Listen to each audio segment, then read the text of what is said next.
Hello friends, welcome to GDR law learning Adda. So ಇವಾಗಿನ update ಏನಂದರೆ, supreme ಕೋರ್ಟಲ್ಲಿ ಒಂದು ಕ್ರಿಮಿನಲ್ ಕೇಸ್ ಮೇಲೆ ಅಪೀಲ್ ಬಂದಿತ್ತು. ಸೊ ಇದರಲ್ಲಿ ಏನಾಗಿದೆ ಈ ಕೇಸಲ್ಲಿ ಅಂತಂತಂದರೆ, ಏನು ವಿಕ್ಟಮ್ ಇದ್ದರು, ಅಪೀಲ್ ಮಾಡಿದರು. ವಿಕ್ಟಮ್ ಮತ್ತು ಅವರ ತಂದೆ ಅವ್ರದ್ದು ಏನು ಪ್ರಾಬ್ಲಮ್ ಆಗಿತ್ತು, ಅವರ ತಂದೆ ಡೆತ್ ಆಗಿತ್ತು.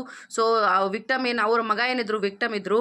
ಸೊ ಅವರು ಕೂಡ ಏನು ವಿಕ್ಟಮ್ ಆಗಿದ್ದರಿಂದಾಗಿ ಅವರೇನು ಅಪೀಲ್ ಹೋಗಿ ಏನು ಅವರ ಅಕ್ವಿಟಲ್ ವಿರುದ್ಧ, ಅವರ ಕೇಸಲ್ಲಿ ಏನು ಅಕ್ಯೂಸ್ಡ್ ಇದ್ರು ಅವರ ಅಕ್ವಿಟಲ್ ವಿರುದ್ಧ ಅವರು ಅಪೀಲ್ ಹೋಗಿದ್ರು. ಸೊ ಈ ಒಂದು ಕೇಸ್ ಪೆಂಡಿಂಗ್ ಇದ್ದಾಗಲೇ ಅವರ ಡೆತ್ ಆಯಿತು. ಸೊ ಅವರ ಡೆತ್ ಆದಮೇಲೆ ಅವರ ಮಗ ಅಂದರೆ ಏನು ಫಸ್ಟ್ಗೆ ಡಿಸೀಸ್ಡ್ ಆಗಿದ್ದಾರೆ ಅವರ ಮೊಮ್ಮಗ ಮತ್ತು ಅಪೀಲ್ ಹೋದಂಥವರ ಮಗ ಅವರು ಈ ಕೇಸನ್ನು ಕಂಟಿನ್ಯೂ ಮಾಡ್ತಾರೆ.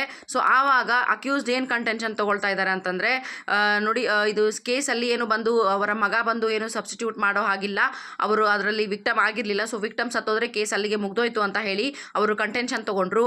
ಆ ಸಮಯದಲ್ಲಿ ಸುಪ್ರೀಂ ಕೋರ್ಟ್ ಅವರನ್ನ ಚೆನ್ನಾಗಿಯೇ ಅವರಿಗೆ ಬುದ್ಧಿ ಹೇಳಿ ತರಾಟೆಗೆ ತೊಗೊಂಡು ಹೇಳಿದ್ದೇನಂತಂದರೆ, CRPC ಸೆಕ್ಷನ್ 372 ಅಡಿಯಲ್ಲಿ ಎಲ್ಲಾರ್ಸ್ವರೆಗೂ ಕೂಡ ಎಕ್ಸ್ಟೆಂಡ್ ಆಗುತ್ತೆ. ಎಲ್ಲಾರ್ಸ್ ಕೂಡ ಕೇಸನ್ನು ಮುಂದುವರಿಸ್ಬೋದು. ವಿಕ್ಟಮ್ಗೆ ಅವರು ಸಬ್ಸ್ಟಿಟ್ಯೂಟ್ ಆಗಿ ಅವರು ಕೇಸನ್ನು ಮುಂದುವರಿಸ್ಬೋದು. ಮತ್ತು ಏನು ಅಕ್ಯೂಸ್ನ ಅಕ್ವಿಟಲ್ ಅಗೇನ್ಸ್ಟ್ ಆಗಿ ಅವರು ಅಪೀಲನ್ನು ಹೋಗಿ ಕನ್ವಿಕ್ಷನ್ಗೆ ಅವರು ರಿಕ್ವೆಸ್ಟ್ ಮಾಡಬಹುದು ಅಂತ ಹೇಳಿ ಸುಪ್ರೀಂ ಕೋರ್ಟ್ ಹೇಳಿದೆ.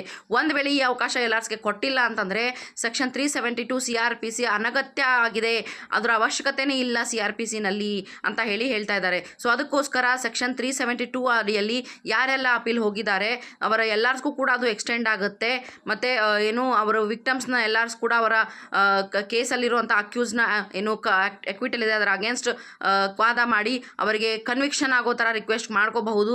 ಸೊ ಈ ಒಂದು ಪರ್ಮಿಷನನ್ನು ಸುಪ್ರೀಂ ಕೋರ್ಟ್ ಇವಾಗ ಏನು ಖಂಡಿತವಾಗಲಿ ಮಾಡಲೇಬೇಕು ಅಂತ ಹೇಳಿ ತಿಳಿಸಿದ್ದಾರೆ.